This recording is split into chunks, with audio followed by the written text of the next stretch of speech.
Welcome back to the channel and welcome back to Roundtable Talk, where I dissect, analyse and review the latest releases as well as some old classics. So here we are, that time of the year again, where anyone and everyone is given their rundown of the best albums of the year or their favourite bodies of work over the last 12 months. I've personally held off as long as I could, tried to spend a little bit extra time with some of the albums that have been released a little bit later in the year to see if they could crack the top 10, and spoiler alert, a few of them have. Of course, goes without saying that it's been an absolutely insane year, with many artists not releasing music, because they're unable to tour, or because just the music isn't really able to be experienced in the right settings. Still, despite all that, I would say it's been a pretty strong year for music just in general. I would say probably a little bit stronger than last year, and then especially for pop music, it's been a really great year. And I guess then it's no surprise that quite a few pop albums have made it into the top 10 and quite high on my list actually.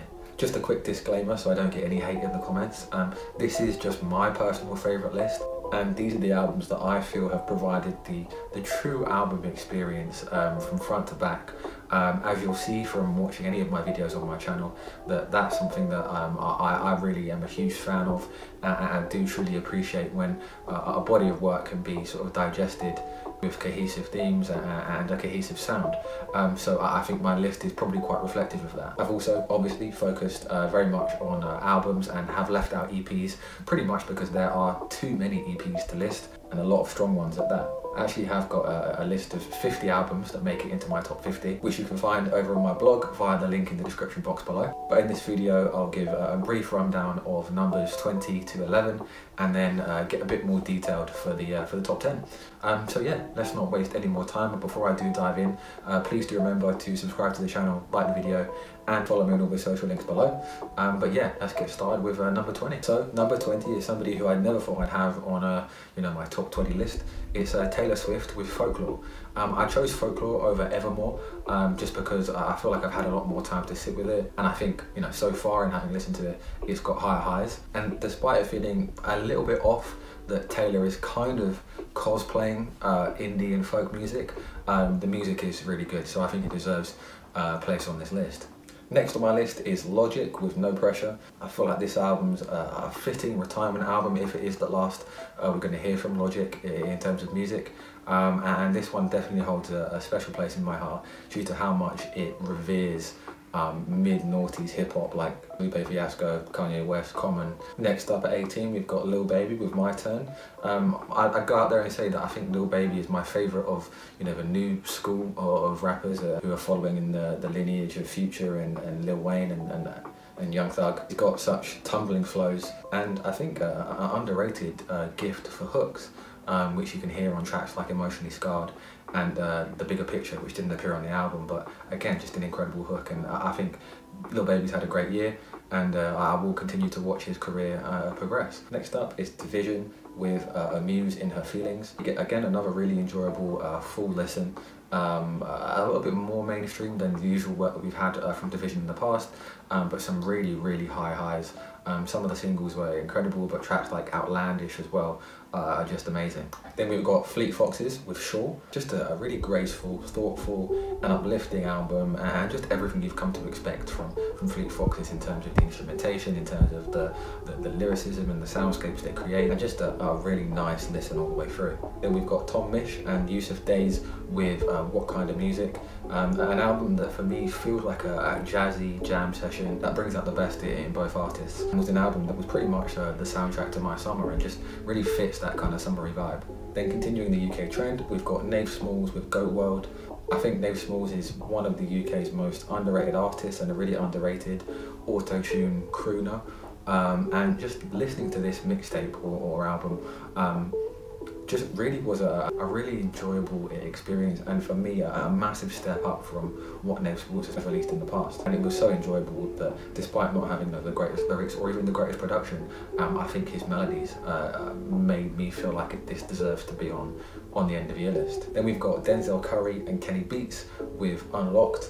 A really short album, but a very experimental one, and I feel like Kenny's beats are a real perfect platform for Denzel to experiment with flows and cadences in really interesting ways. And although a quick listen, a really great one. Then coming in at 12, we've got Drake with Dark Lane demo tapes. I judged this project by, slightly different standards to an actual full studio Drake release, even a mixtape, purely because it's obviously a collection of really disparate loosies and leaks that Drake put out to just make sure that he could put out some music this year without releasing his best material. That said, these leaks and these leftovers, even put together in kind of a slapdash manner, is way better than a lot of artists' albums, so I really felt like I wanted to include it. And the quality of the music just really deserves a mention. Tracks like Losses, Desires, Chicago Freestyle are all top tier tracks. And then just missing out on the top 10 is J Hus with The Big Conspiracy, a really understated follow-up to Common Sense, which for me is a classic UK album now. J Hus's debut, which came out a few years ago. It shows a real artistic integrity and artistic development in Hus as a rapper and as a songwriter and as a vocalist. And I'm just happy he's continuing to explore all sorts of different genres, and there's so many bangers on this album. The lack of a real true hit is probably why I didn't include it in my top 10, but it only just missed out. So now into the top 10.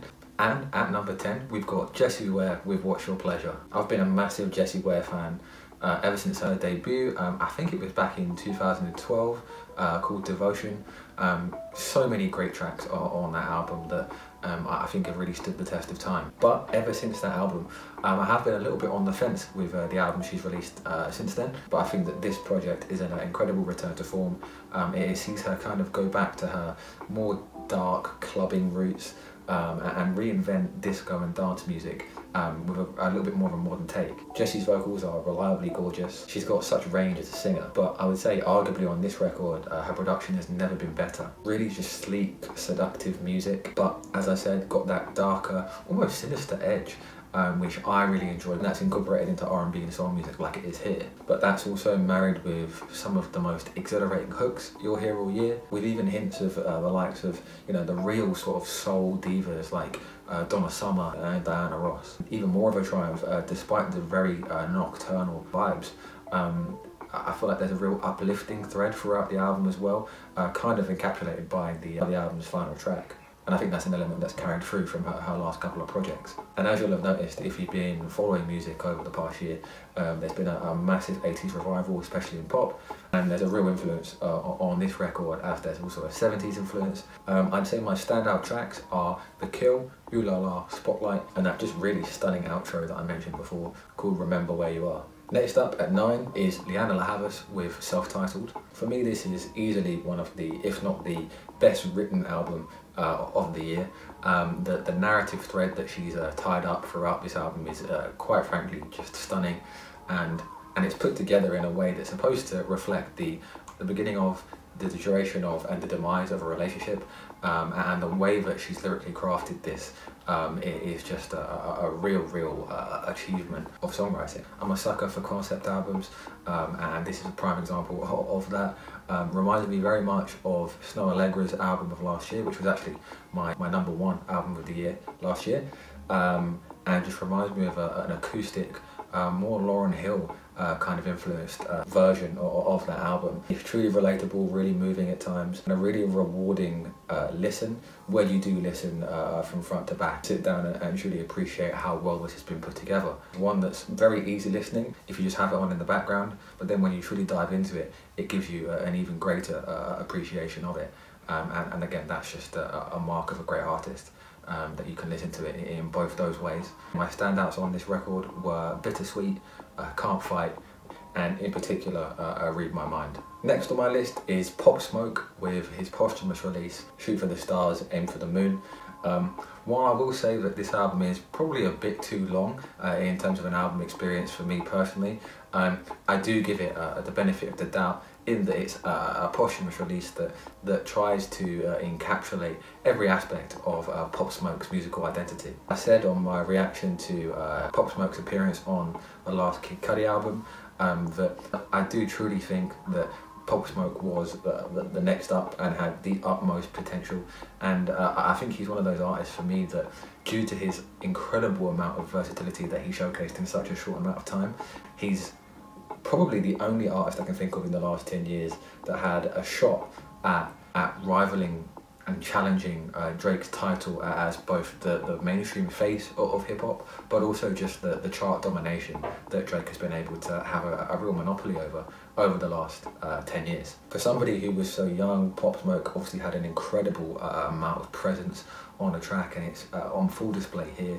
Production is fantastic on this album. Every track is a real banger, and despite there being maybe a bit too many guests for my liking, every single one of them brings their A game. Obviously, there's a really evident 50 Cent influence on Pop Smoke's music, and I do think it really was possible that Pop Smoke could have scaled the heights that 50 reached back in the 2000s, had not been taken so early. And I also think, despite really excelling in gangster rap and drill, Pop Smoke for me on this album shines in the R&B pop crossovers. And again, I would have loved to have seen more of that going forward. But yeah, overall, just a really great showcase for what Pop Smoke could have been. Standouts for me were Got It On Me, Gangsters, Something Special, and The Woo. Next up, coming in at number 7, is Benny the Butcher with Burden of Proof. So I'll be straight up, I've so far not been a huge fan of Griselda. It's not that they make bad music, it's just that for me, I'm not sure they massively deserve the hype they have. Some of their music for me is pretty just atypical of boom bap, and while it's enjoyable, doesn't stand out to me. That said, Westside Gunn's Pray for Paris was definitely, and it is definitely in my top 50 of the year, and Benny the Butcher's Burden of Proof really does deserve its place on this list. And I think the thing that really does set this album apart for me is actually Hit Boy's production. Hit Boy executive produced, I think, this entire album, and despite having really outdone himself this year with tracks with Big Sean and Nas, here I really think he just shows out and really just updates the production style of a real golden era of rap, of the Diplomats, classic Jay-Z, and brings out a real hunger and energy in Benny the Butcher. For someone who's not a young MC, it's a fantastic and underrated trait to see in him. It's an album that delves deep into the New York, Miami drug dealer lifestyle, all reinvented for 2020. Benny could easily be, dusty on soul samples, but his willingness to push things forward a little bit and to reinvent these sounds, I think separates him from both Westside Gunn and from Conway. And I would definitely say that I think this album is truly essential listening for any hip hop fan in 2020. The standouts for me are those tracks that really evoke that Miami vibe. The track with Rick Ross, but also Famous, Timeless, and my personal favourite, Over the Limit. Now, moving on to number 6, it's Tame Impala with The Slow Rush. While the synths aren't nearly as pumped up or as novel as a classic Tame Impala album, Currents, the grooves on The Slow Rush are really up there with some of the best that Kevin Parker has put together. This album is extraordinarily detailed in the way that it draws from different eras of music, probably the last 6 decades of music, from Philly soul to acid house to orchestral hip hop and to contemporary R&B. This album manages to bring all those things together, and I think the best thing about this album is that it's music that sounds as though it's been sampled when it's actually all original stuff. There's some really strong melodies, a different lyrical perspective with Kevin Parker now in a relationship and moving on maybe from some of the more lonely content that he had before. I think The Slow Rush is a lot more wholesome in terms of its lyrical content, but also, as I said, unconventional in the way it puts tracks together and puts different eras of music and clashes them together. There's a real warm familiarity to a lot of the music as well, as I said, in that it plays on nostalgia by creating music that sounds nostalgic but it's actually new. It's a really interesting sort of juxtaposition in that sense. Tame Parker's music would be defined as rock, but has real conversations with hip hop and R&B, and it's just got this really accessible, pillowy aesthetic. It just comes across as effortlessly cool, and I think The Slow Rush just picks up really where Currents left off and draws a lot from the work that Daft Punk was doing on Random Access Memories. So if you enjoyed that album, you'll definitely enjoy this one. The standouts for me were Breathe Deeper, Posthumous Forgiveness, Lost in Yesterday, and One More Year, but again, another album that you should listen to from front to back. Next up is Mac Miller with Circles. I've always said that Mac Miller has had the best and the most interesting artistic development of any rapper, I think, over the last decade.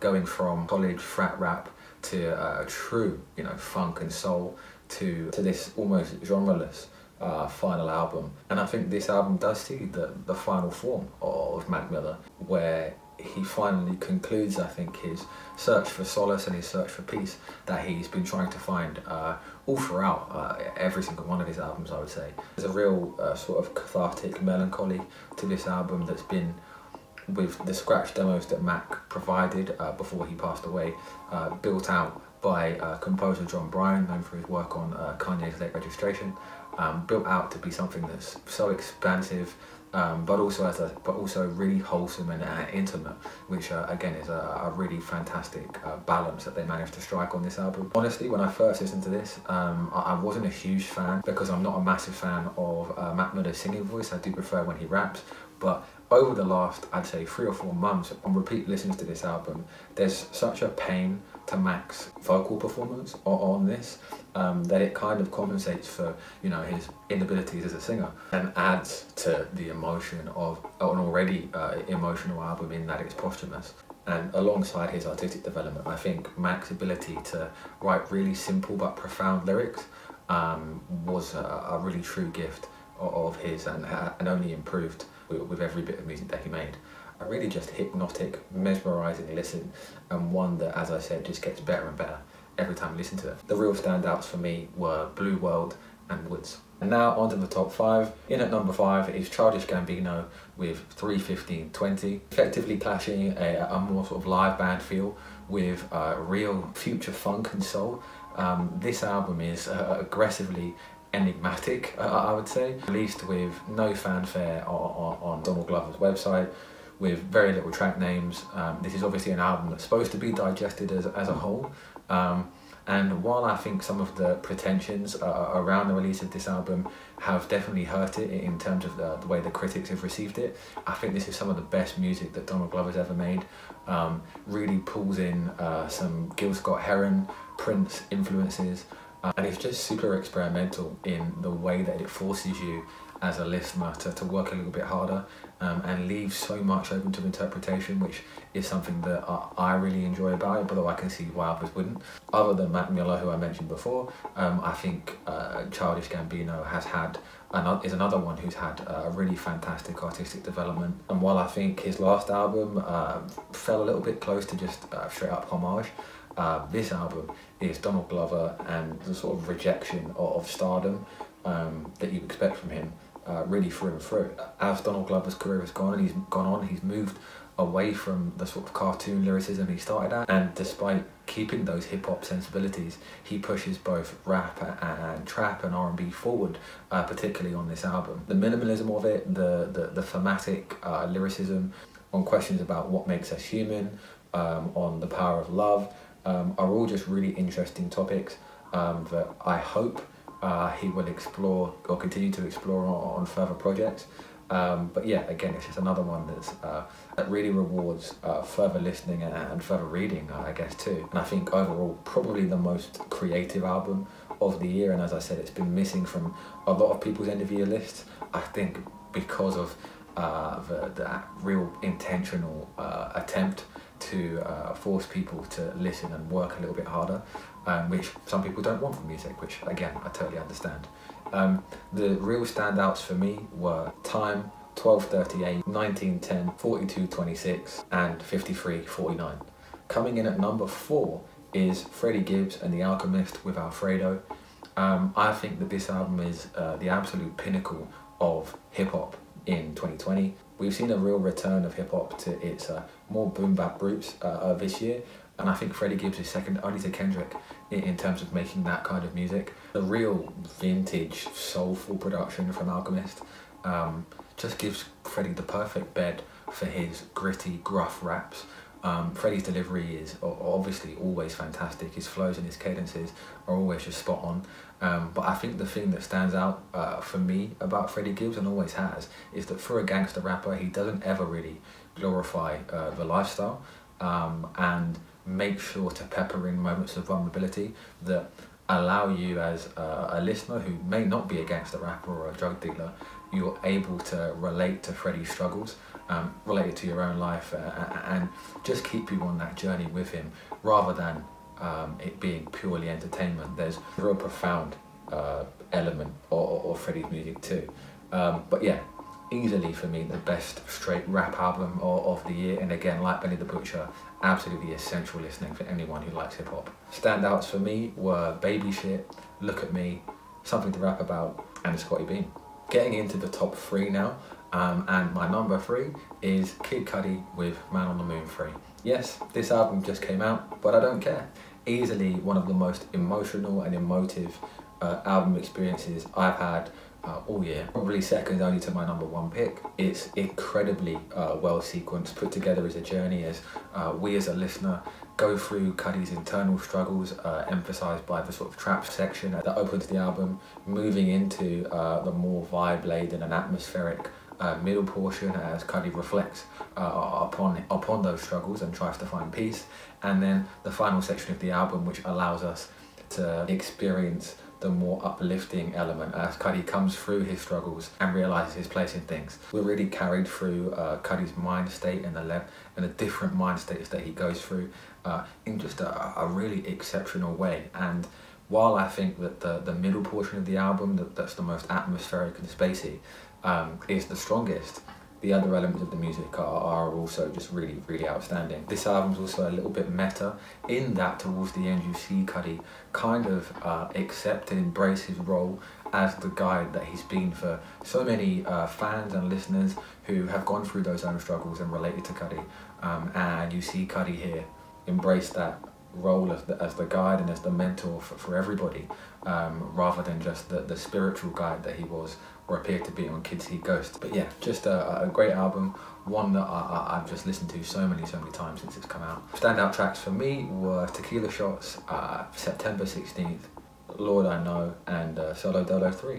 So moving on, just missing out on the top spot. Number 2 might be a surprise to people, but my number 2 album is Dua Lipa with Future Nostalgia. I went into this album not expecting to even like it, and ended up loving every second of it. Similar to my number 1 pick, which we'll hear in a minute, this album wears its 80s influence on its sleeve and is unashamed in the influence that it draws from that era. But it's literally anthemic in every sense of the word.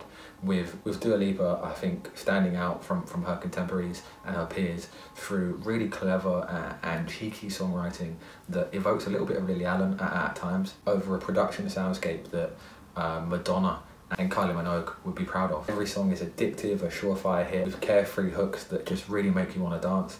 And I think that this is also an album that embraces womanhood in a way that's inspirational for both men and women, through the attitude that it puts front and centre.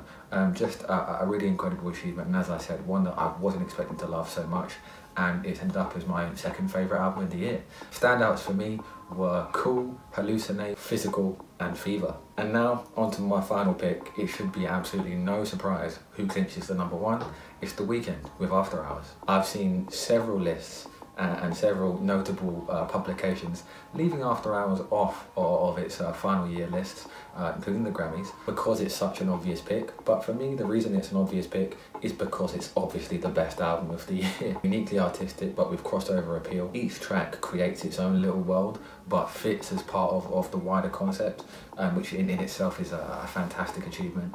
The Weeknd resurfaced in 2019 with an edgy vintage look, miles apart from the slick pop star he's been over the past few years, and this real commitment to narrative in his live performances and in his music videos and in the album itself are really just stellar. And the music has exactly the same level of cohesion that you get outside of it. On After Hours, songs bleed into one another.